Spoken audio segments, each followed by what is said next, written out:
गुरु ब्राह्मण पिता माता सभिए आमर देवता। स्मरण कले महेश्वर आत्मा होइब भभु पार।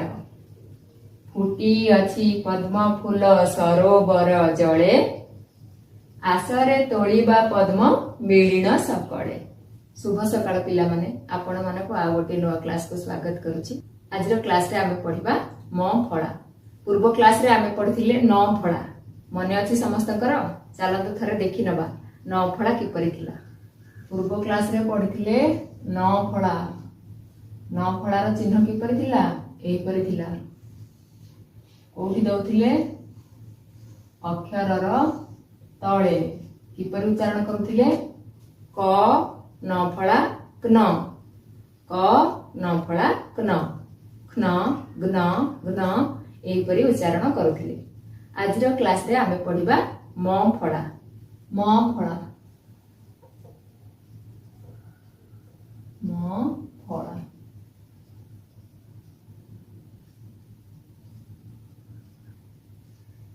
म फळार चिन्ह किपरि ओडिया संख्या 4 भलिया करी तळकु गोटे गार टाणिबा। ए गला म फळार चिन्ह। म फळार चिन्ह एपरि कोठी दिया जाय थाए अक्षरर तळे। किपरि उच्चारण हुए क युक्त म समान कम, कम खम गम एपरि उच्चारण हुए। चलंतु प्रथमे अक्षर रे म फळा जोग करी लिखिबा। क युक्त म समान कम, त युक्त म समान तम। तमको एही परि भी लिखा जाय परिबो। ह युक्त म समान म।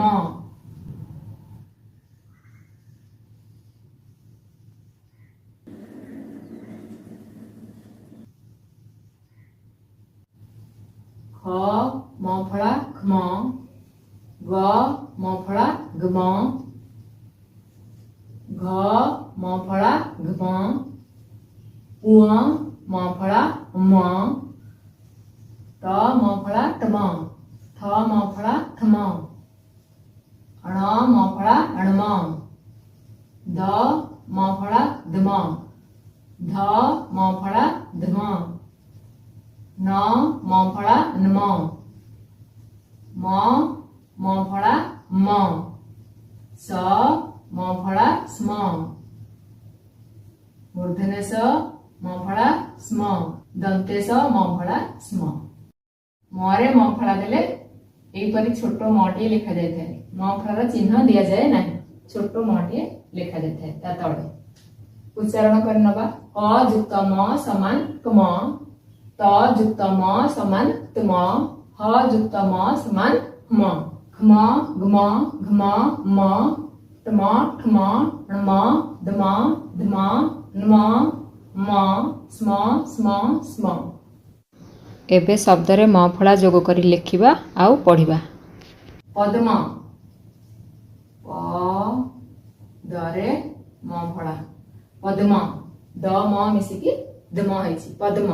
पद्म माने कोन जानिछ समस्त पद्म फूल। पद्म फूल कोठी फुटी थाए जल रे फुटी थाए। जल जात एक प्रसिद्ध पुष्प ताकू पद्म फूल कुहा जाय। पद्म फूल आम जातीय फूल। पद्म फूल का कोन कुहा जाय थाए पंकज।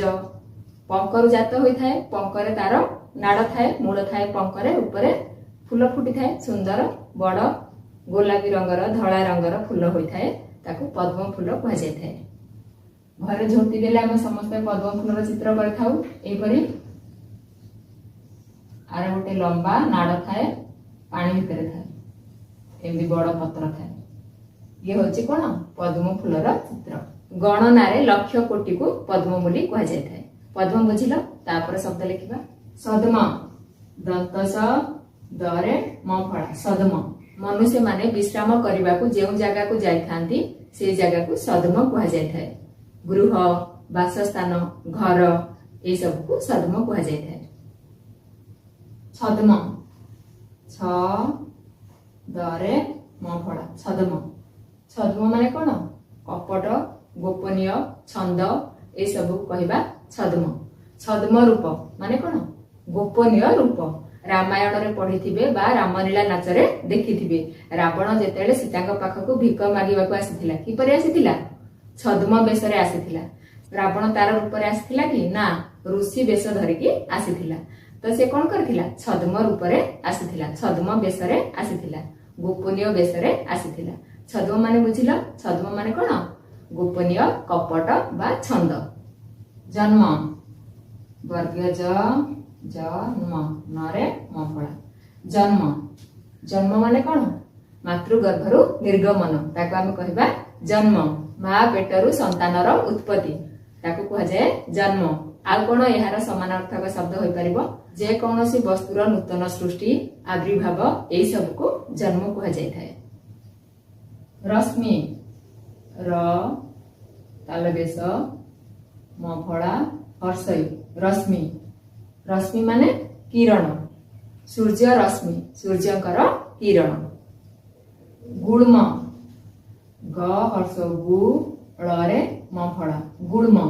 ଗୁଳ୍ମ ମାନେ ଛୋଟ କଣ୍ଟା ଜାତୀୟ ଗଛ, ତାକୁ କୁହାଯାଇଥାଏ ଗୁଳ୍ମ। ଆଉ କଣ କହିପାରିବା? ବୁଦାକୁ ବି ଗୁଳ୍ମ କୁହାଯାଇଥାଏ। ଉଷ୍ମ ଉ ମୂର୍ଧନ୍ୟସରେ ମ ଫଳା ଉଷ୍ମ। ଉଷ୍ମ ମାନେ କଣ? ଉଷୁମ, ଗରମ, ତାପ, ଗ୍ରୀଷ୍ମ କାଳ, କ୍ରୋଧ ଏଇ ସବୁକୁ ଉଷ୍ମ କହିବା। ଉଷ୍ମ ବୁଝିଲ? ଉଷ୍ମ ମାନେ କଣ? ଗରମ ବା ଉତ୍ତାପ। ଭସ୍ମ ଭସ୍ମ ଦନ୍ତସରେ ମ ଫଳା ଭସ୍ମ। ଭସ୍ମ ମାନେ କଣ? ପାଉଁଶ, ପାଉଁଶକୁ ଭସ୍ମ କୁହାଯାଇଥାଏ। ଆଉ ସୁଜୀର୍ଣ୍ଣ, ଖାଦ୍ୟ ଖାଇସାରିଲେ, ଖାଦ୍ୟ ଭଲ ଭାବରେ ଜୀର୍ଣ୍ଣ ହେଇସାରିଲା, ତାକୁ ବି କୁହାଯାଏ ଭସ୍ମ। ସବୁ ଖାଇକି ଭସ୍ମ କରିଦେଲା, ଭସ୍ମ କରିଦେଲା ମାନେ କଣ? ଯାହା ବି ଖାଇଲା ସବୁ ଭଲ ଭାବରେ ଜୀର୍ଣ୍ଣ କରିଦେଲା। ସୁଜୀର୍ଣ୍ଣ ଆଉ ପାଉଁଶକୁ ଭସ୍ମ କୁହାଯାଇଥାଏ। ଆତ୍ମା ଆ ତରେ ମ ଫଳା ଆକାର। ଆତ୍ମାକୁ ଆଉ କେମିତି ଲେଖି ହବ? ଏପରି ଲେଖି ହବ ଆତ୍ମା। ଆତ୍ମା ମାନେ ଆତ୍ମରୂପ, ଆତ୍ମା ସ୍ୱୟଂ, ନିଜେ, ପରମ ବ୍ରହ୍ମ, ବ୍ରହ୍ମ, ଜୀବ, ଜୀବାତ୍ମା, ମନ, ବୁଦ୍ଧି, ସ୍ୱଭାବ ଏସବୁକୁ ଆତ୍ମା କୁହାଯାଇଥାଏ। ଶ୍ମଶ୍ରୁ ତାଲବେଶ ମ ଫଳା ଶ୍ମଶ୍ରୁ। ତାଲବେଶରେ ର ଫଳା ହର୍ଷଉ ଶ୍ମଶ୍ରୁ। ଶ୍ମଶ୍ରୁ ମାନେ ଦାଢି, ମୁଖ, ରୋମ, ଯାହା ମୁହଁକୁ ଆଶ୍ରୟ କରିଥାଏ, ତାକୁ କହିବା ଶ୍ମଶ୍ରୁ ବା ଦାଢି। ବ୍ରହ୍ମ ବରେ ର ଫଳା ବ୍ର ହରେ ମ ଫଳା ବ୍ରହ୍ମ। ବ୍ରହ୍ମ ମାନେ କଣ? ବିରାଟ ପୁରୁଷ, ପରମେଶ୍ୱର, ନିରାକାର ବ୍ରହ୍ମ, ଜଗତର ସୃଷ୍ଟିକର୍ତ୍ତା, ତାକୁ ଆମେ କହିବା ବ୍ରହ୍ମ। ସ୍ମୃତି ସରେ ମ ଫଳା ରୁକାର ସ୍ମୃତି ତରେ ହର୍ଷଇ ସ୍ମୃତି। ସ୍ମରଣ ଶକ୍ତି ଦ୍ୱାରା ସଞ୍ଚିତ ଜ୍ଞାନକୁ ସ୍ମୃତି କୁହାଯାଇଥାଏ। ସ୍ମରଣ, ଚିନ୍ତନ, ଧ୍ୟାନ ଏଇ ସବୁକୁ ବି ସ୍ମୃତି କୁହାଯାଇଥାଏ। ଶ୍ମଶାନ ସରେ ମ ଫଳା ସ୍ମ ତାଲବେଶରେ ଆକାର ସା ନ ଶ୍ମଶାନ। ଶ୍ମଶାନ ମାନେ କଣ? ମଶାଣି, ଶବ ଶୋଇବା ସ୍ଥାନ, ଯେଉଁଠାରେ ଶବ ଦାହ କରାଯାଏ। ମରିଗଲା ପରେ ଯୋଉଠି ଶବକୁ ନେଇକି ଆମେ ଜଳଉଛେ, ଦହନ କରୁଛେ, ସେ ଜାଗାକୁ କହିବା ମଶାଣି ବା ଶ୍ମଶାନ। ବ୍ରାହ୍ମଣ ବରେ ର ଫଳା ଆକାର ବ୍ରାହ୍ମ ହରେ ମ ଫଳା ଣ ବ୍ରାହ୍ମଣ। ବ୍ରାହ୍ମଣ ମାନେ ଯେ ବ୍ରହ୍ମକୁ ବା ବେଦକୁ ଜାଣେ, ତାକୁ କୁହାଯାଏ ବ୍ରାହ୍ମଣ। ଆଉ କାହାକୁ ବ୍ରାହ୍ମଣ କୁହାଯାଏ? ବ୍ରହ୍ମଜ୍ଞ ବ୍ୟକ୍ତି, ଦ୍ୱିଜ ଶ୍ରେଷ୍ଠ, ପୁରୋହିତ ଏଇ ସବୁକୁ ବ୍ରାହ୍ମଣ କୁହାଯାଏ।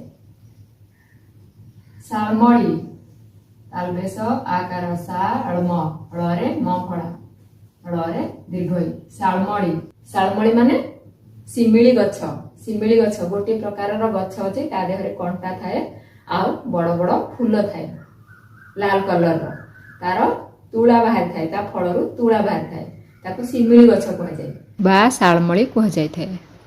स्मरण सरे मफला स्मरण स्मरण स्मरण माने मने मने पूर्व अनुभूति मनरे मनरे पूर्व कथा भाबिबा ताकू कहबा स्मरण आ काहाकू स्मरण कहबा देवताकर नाम जप स्तुति ध्यान ए सब को भी स्मरण कह जाय थाए सम्मान स मरे मफला सम्मान सम्मान सम्मान माने मर्यादा गौरव समादार पूजा ए सब को सम्मान कहबा मृण्मय मरे रुकार मृण्म णरे मफला य मृण्मय मृण्मय माने मूर्तिकारे तियारी माटी रे तियारी दुर्गाकर मृण्मय मूर्ति मृण्मय माने कोन माटी रे तियारी मूर्ति वाल्मीकि ब आकारे बा लरे मफला दीर्घई परे हर्षई वाल्मीकि वाल्मीकि गोटे नाम जे रामायण को लिखिथिले तांको आदि कवि बोली कुहा जाय पुराण रे वर्णित अछि दस्यु रत्नाकर रत्नाकर नाम रे जणे दस्यु थिले से रामकर नाम सदा बेले जप करी ध्यान मुद्रा रे बहुत दिन पर्यंत बसी रहिथिले ताको ऊपरे उई चढ़ी जायतिला उई हुंका हो जायतिला बाली चढ़ी जायतिला सेतपे ताको नाम बदली गला दस्यु रत्नाकर रु वाल्मीकि होई गले तापरे से रामायण लिखिथिले तेणु तांको आदि कवि बोली कुहा जाय छै वाल्मीकि बुझिलो तापर शब्द लिखिबा उन्माद उ नरे मफला आकार उन्माद उन्माद उन्माद माने चित्त विभ्रम आ कोन कहि परिबा बातुलता पद्मावती प दरे मफला आकार पद्मावती तरे दीर्घई पद्मावती पद्मावती गोटे स्त्री लोक मानकर नाम बा स्त्री लोक मानकर नाम रखा जाय थाए पद्मावती पद्मावती नाम रे किए प्रसिद्ध थिले कांचीर राजजेमा पुरुषोत्तम देव तांको विवाह करथिले पद्मावती बुझिलो अकस्मात अ क दंतसरे मफला आकार स्मात अकस्मात अकस्मात माने हठात कोनोसी कारण न थाई बिना कारण रे जहा घटी थाए ताको हमें कोन कहिबा अकस्मात अकस्मात बुझिला तापर सब लिखिबा हिरणमय हरे हर्षई हिरणम णरे मफला य हिरणमय हिरणमय माने स्वर्ण निर्मित बा सोनारे तियारी परामुख प रा मरे मफला हर्षो मुख परामुख माने अनिच्छुक पछपटकु मुह बुलाई देबा ए सब को कहबा परामुख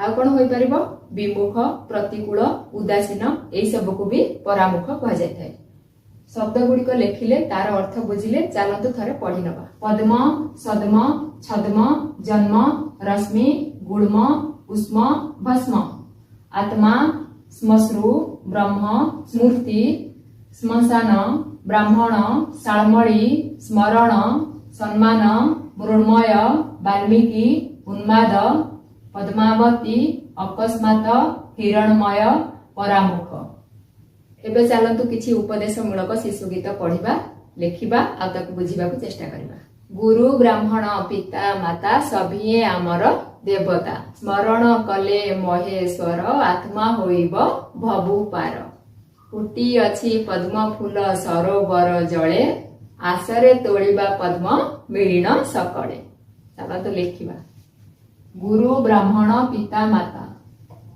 गहसो गु रहसो रु गुरु ब्राह्मण बरे रफला आकार हरे मफला ब्राह्मण पिता माता पहर्सई पी तो आकारे ता म आकारे मा तो आकारे ता गुरु ब्राह्मण पिता माता सभिए आमर देवता सभिए आमर देवता आमर देवता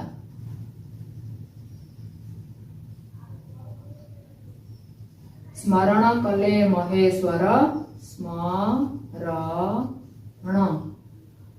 स्मरण कले महेश्वर सरे बफड़ा र ଆତ୍ମା ହୋଇବ ଭବୁ ପାର ଆତ୍ମା ହୋଇବ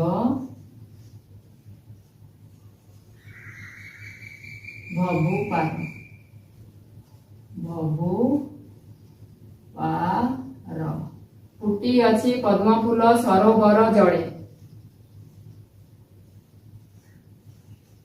ଫୁଟି ଅଛି ପଦ୍ମ ଫୁଲ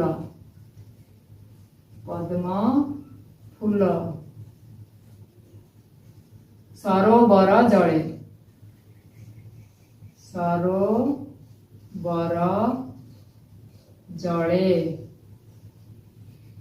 ଆସରେ ତୋଳିବା ପଦ୍ମ ମିଶିଣ ସକଳେ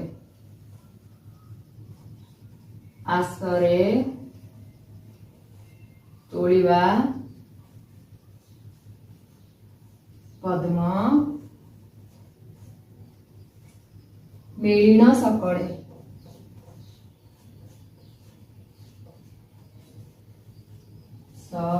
ସକଳେ ଗୁରୁ ବ୍ରାହ୍ମଣ ପିତା ମାତା ସଭିଏ ଆମର ଦେବତା ସ୍ମରଣ କଲେ ମହେଶ୍ୱର ଆତ୍ମା ହୋଇବ ଭବୁ ପାର ଫୁଟି ଅଛି ପଦ୍ମ ଫୁଲ ସରୋବର ଜଳେ ଆସରେ ତୋଳିବା ପଦ୍ମ ମିଳିଣ ସକଳେ ଗୁରୁ ବ୍ରାହ୍ମଣ ପିତା ମାତା ଗୁରୁ ଆମକୁ ଯିଏ ଶିକ୍ଷା ଦିଅନ୍ତି ଆମେ ଯାଠୁ କିଛି କୌଶଳ ଜ୍ଞାନ ଆହରଣ କରିଥାଉ ତାଙ୍କୁ ଆମେ ଗୁରୁ କହିଥାଉ ଶିକ୍ଷକ ଆଉ ଯିଏ ଆମକୁ ବିଭିନ୍ନ ପ୍ରକାର କୌଶଳ ବା କାମ ଶିଖେଇଥାନ୍ତି ତାଙ୍କୁ ବି ଗୁରୁ କୁହାଯାଇଥାଏ ଗୁରୁ ବ୍ରାହ୍ମଣ ପିତା ମାତା ଗୁରୁ ଆଉ ବ୍ରାହ୍ମଣ ପୁରୋହିତ ବ୍ରାହ୍ମଣ ପିତା ମାତା ମା ଆଉ ବାପା ସଭିଏ ଆମର ଦେବତା ଏମାନେ ହଉଛନ୍ତି ଆମର ଦେବତା ମା ବାପା ଆମକୁ କଣ କରନ୍ତି ଜନ୍ମ ଦିଅନ୍ତି ସଂସାରକୁ ଆଣନ୍ତି ପାଳନ ପୋଷଣ କରନ୍ତି ତେଣୁକରି ଏମାନେ ସବୁ ଆମର କଣ ଦେବତା ନମସ୍ୟ ଦେବତା ସଭିଏ ଆମର ଦେବତା ସଭିଏ ମାନେ ସମସ୍ତେ ସ୍ମରଣ କଲେ ମହେଶ୍ୱର ସ୍ମରଣ କଲେ ମାନେ ଧ୍ୟାନ କଲେ ଜପ କଲେ କାହାକୁ ମହେଶ୍ୱରଙ୍କୁ ମହେଶ୍ୱର ମାନେ ଶିବ ଆଉ କଣ ଜଗତର ସୃଷ୍ଟିକର୍ତ୍ତା ପରମେଶ୍ୱର ବ୍ରହ୍ମ ଏସବୁକୁ ବୁଝେଇଥାଏ ସ୍ମରଣ କଲେ ମହେଶ୍ୱର ମହେଶ୍ୱରଙ୍କୁ ସ୍ମରଣ କଲେ ଜପ କଲେ ଧ୍ୟାନ କଲେ ସ୍ତୁତି କଲେ ଆତ୍ମା ହୋଇବ ଭବୁ ପାର ଆତ୍ମା ହୋଇବ ଭବୁ ପାର ଆମର ହିନ୍ଦୁ ଧର୍ମରେ କଣ କୁହାଯାଇଥାଏ ଆତ୍ମା କୁହାଯାଇଥାଏ ଆତ୍ମା ବାରମ୍ବାର ଜନ୍ମ ନିଏ ବୋଲି କୁହାଯାଇଥାଏ ଭବୁ ପାର ମାନେ ସଂସାରରୁ ତରିବ କେମିତି ପରମେଶ୍ୱରକୁ ସ୍ମରଣ କଲେ ଆତ୍ମା ହୋଇବ ଭବୁ ପାର ଭବୁ ମାନେ ଏଇ ସଂସାରରୁ ଜଗତରୁ ପାର ହୋଇଯିବ ଆତ୍ମା ହୋଇବ ଭବୁ ପାର ଫୁଟି ଅଛି ପଦ୍ମ ଫୁଲ ସରୋବର ଜଳେ ଫୁଟି ଅଛି ମାନେ ଫୁଟିଛି ଫୁଲ ଫୁଟିଛି କୋଉ ଫୁଲ ପଦ୍ମ ଫୁଲ କୋଉ ଫୁଲ ଫୁଟିଛି ପଦ୍ମ ଫୁଲ ସରୋବର ଜଳେ କୋଉଠି ଫୁଟିଛି ସରୋବର ସରୋବର ମାନେ ପୋଖରୀର ଜଳେ ମାନେ ପାଣିରେ ପୋଖରୀର ପାଣିରେ ପଦ୍ମ ଫୁଲ ଫୁଟି ଅଛି ଆସରେ ତୋଳିବା ପଦ୍ମ ମିଳିଣ ସକଳେ ଆସରେ ତୋଳିବା ଆସ ସମସ୍ତେ ମିଶିକିରି ପଦ୍ମ ତୋଳିବା ମିଳିଣ ସକଳେ ସମସ୍ତେ ସକଳେ ମାନେ ସମସ୍ତେ ମିଳିଣ ମାନେ ମିଶିକରି ସମସ୍ତେ ମିଶିକରି ପଦ୍ମ ଫୁଲ ତୋଳିବା ଆସ ବୁଝିଲା ବହୁତ ସୁନ୍ଦର ଛୋଟ ଶିଶୁ ଗୀତଟିଏ ଆଉ ଉପଦେଶ ମୂଳକ ଶିଶୁ ଗୀତଟିଏ ଯୋଉଠି ବାପା ମାଙ୍କୁ ସମ୍ମାନ କରିବା ଗୁରୁ ବ୍ରାହ୍ମଣକୁ ସମ୍ମାନ କରିବା ମହେଶ୍ୱରଙ୍କୁ ଧ୍ୟାନ କରିବା ଆଉ ମିଳିମିଶି କରି କାମ କରିବା ଏଇ ବିଷୟରେ ଆମକୁ ଉପଦେଶ ପ୍ରଦାନ କରିଥାଏ ଆଜିର କ୍ଲାସରେ ଆମେ ପଢିଲେ ମ ଫଳା ଯୋଗ ମ ଫଳା ଯୋଗ କରି ଅକ୍ଷରରେ ଲେଖିଲେ ଉଚ୍ଚାରଣ କଲେ ଶବ୍ଦ ଲେଖିଲେ ଶବ୍ଦକୁ ଉଚ୍ଚାରଣ କଲେ ତାର ଅର୍ଥ ବୁଝିବାକୁ ଚେଷ୍ଟା କରିଲେ ସୁନ୍ଦର ଛୋଟ ଶିଶୁ ଗୀତ ଲେଖିଲେ ତାକୁ ପଢିଲେ ଏବଂ ତାକୁ ବୁଝିଲେ ଆଜିର କ୍ଲାସଟିକୁ ଏଇଠି ରଖିବା।